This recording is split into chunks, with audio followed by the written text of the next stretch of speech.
আপনার কি মাঝে মধ্যেই ঘুমন্ত অবস্থাতে পায়ের মাংসপেশিতে মূলত কাম মাসেলে টান ধরে যায়, সঙ্গে প্রচণ্ড ব্যথা হতে থাকে, এতটাই ব্যথা হতে থাকে যে আপনার ঘুম ভেঙে যায় এবং এই টান কয়েক সেকেন্ড থেকে কয়েক মিনিট পর্যন্ত স্থায়ী হতে পারে এবং ব্যথা মাঝে মধ্যে 2-3 দিন পর্যন্ত স্থায়ী হয়ে যায়?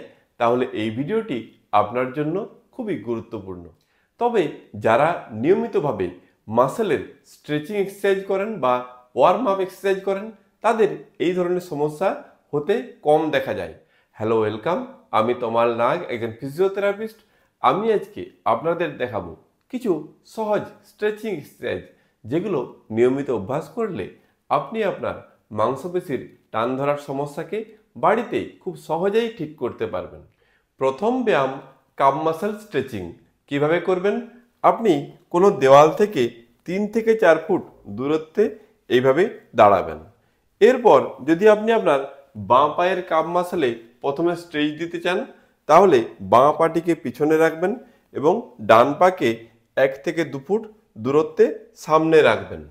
এরপর দেওয়ালে হাত দিয়ে ডান পায়ের হাঁটুকে ধীরে ধীরে ভাঁজ করবেন এবং খেয়াল রাখবেন যেন বাঁ পায়ের পাতা পুরো মেঝেতে ঠেকে থাকে এবং গোড়ালি যাতে না উঠে যায়। এইভাবে ডান পায়ের হাঁটু ভাঁজ করে যতটা সম্ভব সামনের দিকে ঝোঁকার চেষ্টা করবেন। এই পজিশনে হোল্ড করে 30 সেকেন্ড থাকার চেষ্টা করবেন। এরপর ধীরে ধীরে সোজা হয়ে যাবেন। আবার একই রকমভাবে ডান পায়ের কাম মাসেলে স্ট্রেচ দেওয়ার জন্য ডান পাটিকে পিছনে করবেন এবং বাঁ পাকে সামনে নিয়ে যাবেন। একই রকমভাবে বাঁ পায়ের হাঁটুকে ভাঁজ করবেন এবং ডান পায়ের পাতাকে মেঝের সঙ্গে পুরো লাগিয়ে রাখবেন। এইভাবে সামনের দিকে ঝুঁকে আপনি ফিল করতে পারবেন যে আপনার কাপ মাসেলে স্ট্রেচ অনুভব করছেন। এই স্ট্রেচড অবস্থাতে 30 সেকেন্ড হোল্ড করবেন, আবার সোজা হয়ে যাবেন।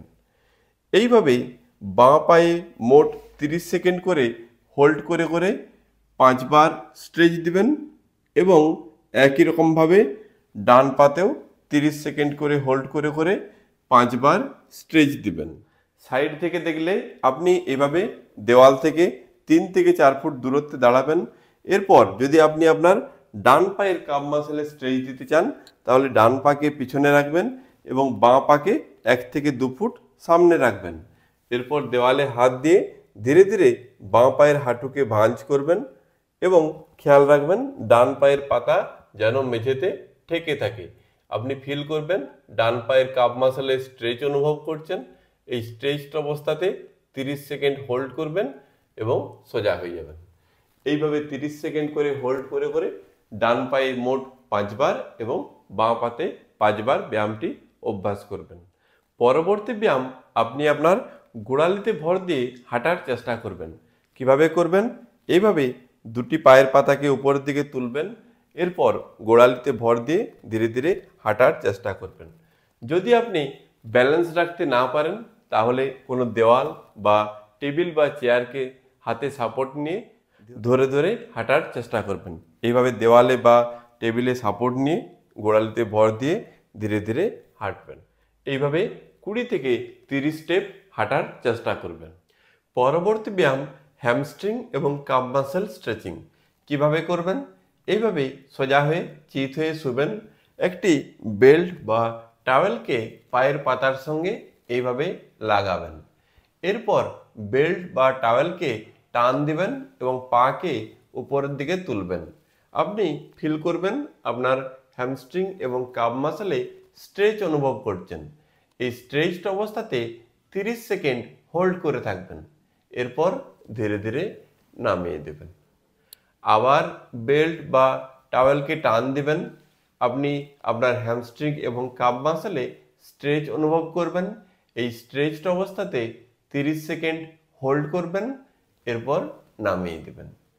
এইভাবে 30 সেকেন্ড করে হোল্ড করে করে আপনি ডান পায়ে মোট 5 বার অভ্যাস করবেন এবং বাঁ পাতেও 5 বার অভ্যাস করবেন। পরবর্তী ব্যায়াম, আপনার থাইয়ের সামনের দিকে যে কোয়াড্রিসেপস মাসল থাকে তার স্ট্রেচিং। কিভাবে করবেন? এইভাবে টেবিল বা চেয়ারের সামনে এভাবে দাঁড়াবেন এবং একটি হাতে সাপোর্ট নেবেন। এরপর আপনি যদি আপনার বাঁ পায়ের কোয়াড্রিসেপস মাসেলের স্ট্রেচিং দিতে চান তাহলে ডান পায়ে ভর দিয়ে দাঁড়াবেন এবং বাঁ পায়ের হাঁটুকে ভাঁজ করবেন।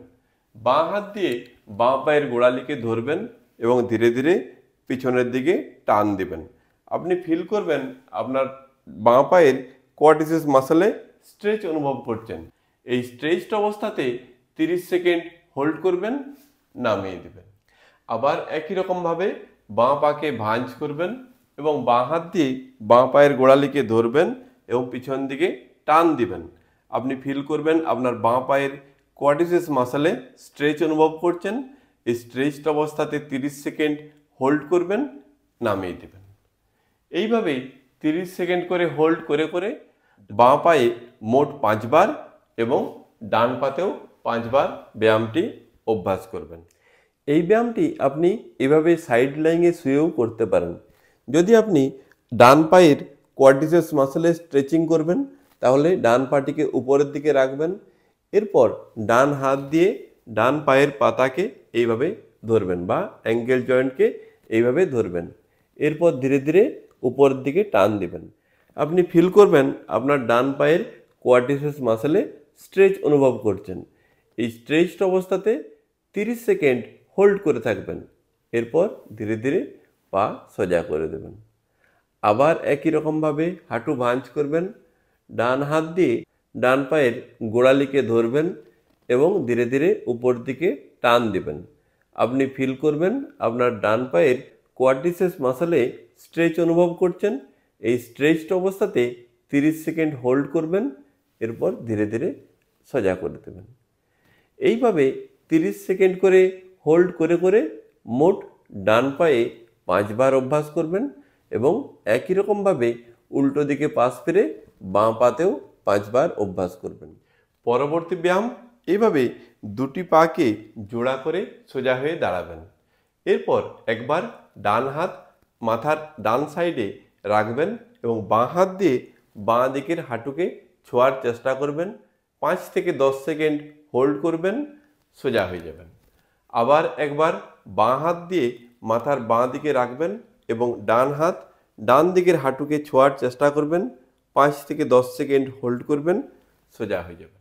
এইভাবেই বাঁ দিকে 5 থেকে 10 সেকেন্ড করে হোল্ড করে করে মোট 10 বার অভ্যাস করবেন এবং ডান দিকেও 5 থেকে 10 সেকেন্ড করে হোল্ড করে করে মোট 10 বার ব্যায়ামটি অভ্যাস করবেন। পরবর্তী ব্যায়াম অ্যাডাক্টর মাসেল স্ট্রেচিং কিভাবে করবেন? এইভাবেই দুটি পাকে ফাঁকা রেখে সোজা হয়ে দাঁড়াবেন।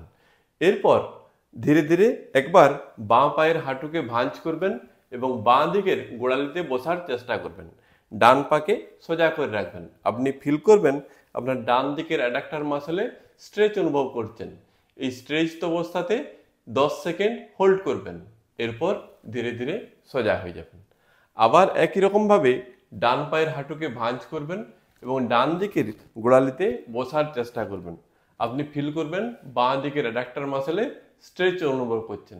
এই স্ট্রেচড অবস্থাতে আবার 10 সেকেন্ড হোল্ড করবেন। এইভাবেই আপনি বাঁ দিকে মোট 10 বার এবং ডান দিকে 10 বার বসার চেষ্টা করবেন। এই সমস্ত ব্যায়ামগুলো আপনাকে সারাদিনে 2 বার অভ্যাস করতে হবে। এছাড়াও আপনি ঘুমানোর সময় এইভাবে বালিশ ব্যবহার করতে পারেন। আপনি যখন সোজা হয়ে এভাবে চিত হয়ে শুবেন তখন একটি পাতলা বালিশকে আপনি আপনার ঘাড় পর্যন্ত নেবেন যেন আপনার গলার নিচে গ্যাপটি পূরণ থাকে এবং আরেকটি পাতলা বালিশ আপনার হাঁটুর নিচে রাখবেন যেন আপনার হাঁটুর নিচের গ্যাপ পূরণ থাকে। এইভাবে আপনি শুতে পারেন বা যখন আপনি সাইড লাইনে শুবেন তখন মাথার নিচে একটি বালিশ রাখবেন এবং এই পায়ের বালিশটিকে আপনি দুটি হাঁটুর মাঝে এইভাবে রাখতে পারেন।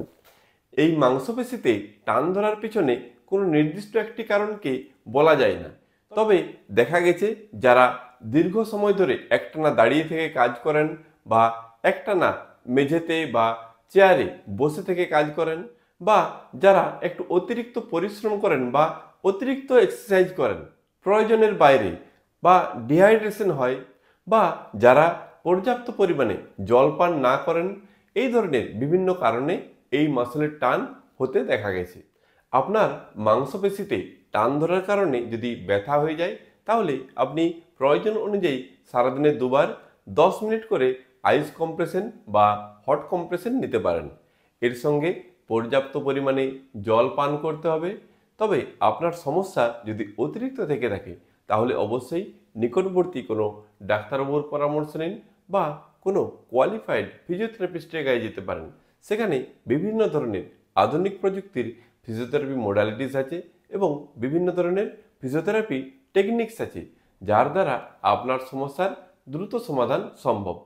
এই ধরনের ব্যায়ামের নিয়মিত ভিডিওর আপডেট পেতে আপনি আমার এই চ্যানেলটি সাবস্ক্রাইব করুন। ভিডিওটি শেষ পর্যন্ত দেখার জন্য ধন্যবাদ। সুস্থ থাকবেন, ভালো থাকবেন।